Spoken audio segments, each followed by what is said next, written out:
اس میں اللہ نے بتایا کہ دعا کہتے کس کو ہیں. دعا اس اضطرار کو کہتے ہیں, اس تڑپ و طلب کو کہتے ہیں کہ انسان یہ سوچے بس اب میری اس بے بسی کی کیفیت میں خدا کے علاوہ کوئی نہیں ہے. اور یہ کیفیت مشرکین مکہ, قرآن میں اللہ نے وہ ذکر کیا, مشرکین مکہ بس اوقات دریائے سفر کر رہے ہیں. اب دریائے سفر کرتے ہوئے کوئی طغیانی آ گئی, سیلاب آ گیا, طوفان آ گیا.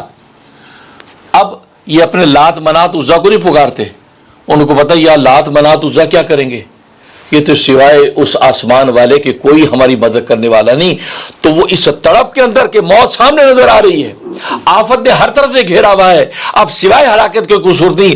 اب جو کیفیت ہے, اب اس اضطرار میں اور تڑپ میں اللہ کو پکارتی, یا اللہ, یا اللہ بچا لے, یا اللہ بچا لے, آئندہ نہیں کریں گے, یا اللہ تو ہی ہے بچانے والا, نہ لات بچا سکتا ہے, نہ منات بچا سکتا ہے, نہ عزا بچا سکتا ہے, اس وقت بچا سکتا ہے تو ہی.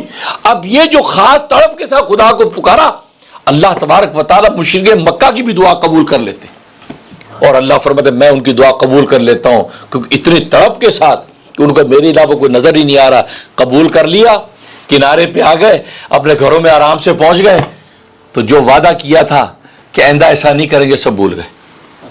کہ کتنا ناشکرا انسان, جب آفتوں کے اندر گھرتا ہے تو مجھے پکارتا اور میں اس کی پکار سن لیتا ہوں, کیونکہ میرا قاعدہ یہ ہے کہ جو تڑپ کے ساتھ مجھے پکارے گا میں اس کی سنوں گا, بھلے مشرکی کیوں نہ ہوں. لیکن نتیجہ یہ کہ گھر آ کے بھول گئے, پھر مجھے ایسے ہوگا جیسے انہوں نے کبھی مجھے پکارا ہی نہیں تھا. یہ قرآن میں اللہ نے شکایت کی ہے. بس یہ ہے دعا.